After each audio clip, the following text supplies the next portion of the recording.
გიორგი, ეხლა ვუყურებ მობაილ ბანკში საპენსიოს და რამხელა თანხა დამგროვებია, ნეტა როდესმე თუ ავიღებ. კი, 60 წლის რო გახდები, ხალები მაგ დროს გადიან პენსიაზე, თან იქამდე ბევრი დრო გაქვს და კიდე ბევრს მოაგროვებ. ამ საპენსიო დანაზოგის 2%-ს ხომ მივიხდი ხელფასიდან 2%-ს დამსაქმებელი და 2%-ს სახელმწიფო? სახელმწიფო სულ ყოველთვის არ გიმატებს 2%-ს. თუ 24,000 ლარამდეა შენი წლიური ხელფასი, მაშინ გიმატებს 2%-ს. 24 და 60,000 ლარამდე თუ არის დარიცხული ხელფასი, ანუ გადასახადების ჩათვლით, მაშინ გიმატებს 1%-ს. და 60,000 ლარზე მეტი თუა შენი წლიური შემოსავალი, ანუ თვეში 4,000 ლარიანი ხელზესაღები ხელფასი თუ გაქვს, სახელმწიფო არაფერს აღარ გიმატებს. და სად გროვდება ეს თანხა? გამიგერა რაღაც აქციებში დებს სახელმწიფო.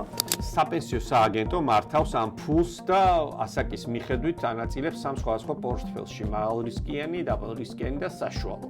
თუმცა არც ეს მაღალრისკიანია ძალიან საშიში, იმიტომ რომ ძირითადად მსხვილი ამერიკული კომპანიების აქციებია. მოიცადე 60 წლის რო გავხდები, ამ ფულს ერთიანად ავიღებ?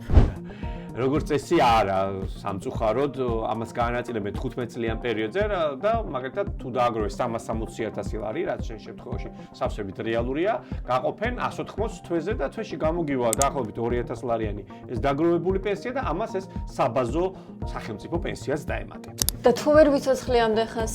ჯვარი გწერია, მაგრამ სახელმწიფო პენსიისგან განსხვავებით დაგროვებითი პენსია არის შენი საკუთრება და გარდაცვალების შემთხვევაში მთლიანად დარჩება შენს მემკვიდრეს. მოიცადე, რაღაცების დადოსტება მინდა კიდე რა.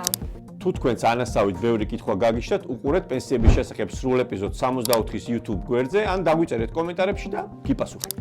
თან მნიშვნელოვანია რა ძალე ექნება ამ ჩვენს ფულს ამდენი წლის გასვლის შემდეგ. აუ, ხო ეგეც მაინტერესებს.